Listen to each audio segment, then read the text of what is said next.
Bismillahirrahmanirrahim. Assalamualaikum warahmatullahi wabarakatuh.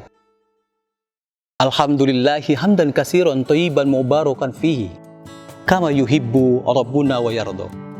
Wa asyhadu an la ilaha illallah wahdahu la syarikalah. Wa asyhadu anna Muhammadan abduhu wa rasuluh. Shalawatu rabbi wa salamuhu alaihi wa ala alihi wa sahbihi wa man tabi'ahum illa yaumiddin. Amma ba'd. Insan PNRI yang dimulakan Allah Subhanahu wa Ta'ala. Tidak terasa sudah lebih dari separuh ibadah puasa telah kita lalui. Itu artinya sebentar lagi bulan Ramadan akan meninggalkan kita. Meskipun umumnya kita saat ini tidak melaksanakan kegiatan ibadah yang biasanya dilaksanakan di bulan Ramadan di masjid, semisalnya sholat tarawih. Tapi hakikatnya yang sebenarnya kita bisa memperbanyak ibadah meski tetap hanya di rumah. Dengan memperbanyak ibadah dengan tulus dan ikhlas, kita berharap akan mendapatkan Lailatul Qadar yang menurut banyak ulama jatuh di 10 malam terakhir di bulan Ramadan. Menjelang akhir Ramadan, Rasulullah SAW biasanya lebih fokus beribadah terutama 10 malam terakhir. Aisyah radhiyallahu an berkata, Nabi Muhammad SAW ketika masuk 10 malam terakhir bulan Ramadan memilih fokus beribadah, mengisi malamnya dengan beribadah, dan membangunkan keluarganya untuk ikut beribadah.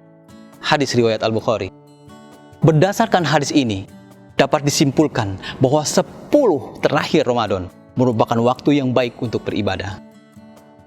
Sebagian ulama mengatakan, Rasulullah SAW meningkatkan kesungguhan beribadah pada 10 malam terakhir dibandingkan malam-malam sebelumnya. Menurut Ibnu Battah, hadis ini menginformasikan kepada kita bahwa malam Lailatul Qadar terdapat pada 10 malam terakhir di bulan Ramadan. Karenanya, Rasulullah SAW lebih fokus beribadah pada malam tersebut dan menganjurkan umatnya untuk melanggengkan ibadah di malam 10 terakhir. Maka dari itu, hendaklah melakukan ibadah sebanyak mungkin sejak malam pertama hingga akhir bulan Ramadan. Sehingga dari sekian banyak ibadah yang dilakukan tersebut mudah-mudahan bertepatan dengan malam Lailatul Qadar agar mendapatkan keutamaan malam Lailatul Qadar. Para ulama mengajarkan untuk selalu melakukan amalan ibadah berikut pada setiap malam bulan Ramadan. Perintah menjalankan puasa Ramadan adalah wajib bagi seluruh umat Islam yang berakal, sehat, balik, dan mampu menjalankannya. Dalil wajibnya puasa ini terdapat dalam banyak ayat Al-Quran dan hadis Nabi Muhammad SAW. Di antaranya adalah hadis riwayat Bukhari dan Muslim yang berbunyi, Islam itu dibangun di atas 5 dasar, yaitu persaksian syahadat bahwa tidak ada Tuhan yang berhak disembah kecuali Allah dan Muhammad adalah utusan Allah, menegakkan sholat, menunaikan zakat, haji ke Baitullah, dan puasa pada bulan Ramadan. Meskipun pengerjaannya sangat ditekankan, ada sejumlah kondisi yang membuat seseorang muslim memperoleh keringanan untuk tidak berpuasa. Orang sakit misalnya, dalam perjalanan atau musafir, atau pada keadaan fisik yang sangat berat untuk menjalankannya.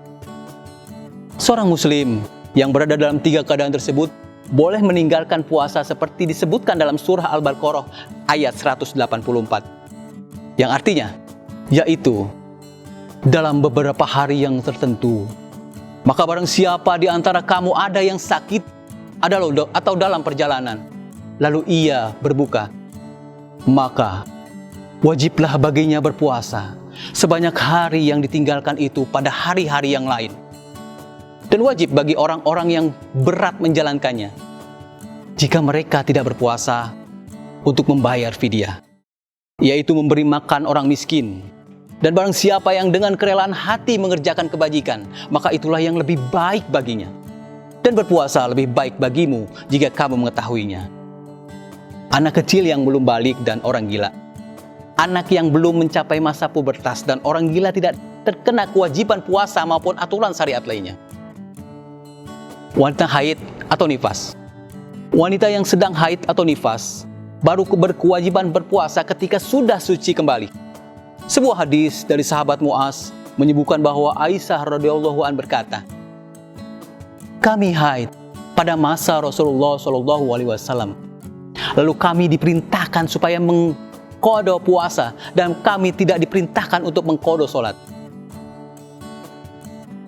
Kendati demikian, Muslim yang tidak berpuasa atas alasan syar'i atas wajib mengganti puasanya pada hari lain di luar Ramadan. Puasa mengganti atau qada di jalan sesuai jumlah hari puasa yang ditinggalkan. Lalu, apabila orang tersebut memiliki halangan yang berat dan tidak mampu mengganti puasanya, ada kewajiban untuk membayar fidyah.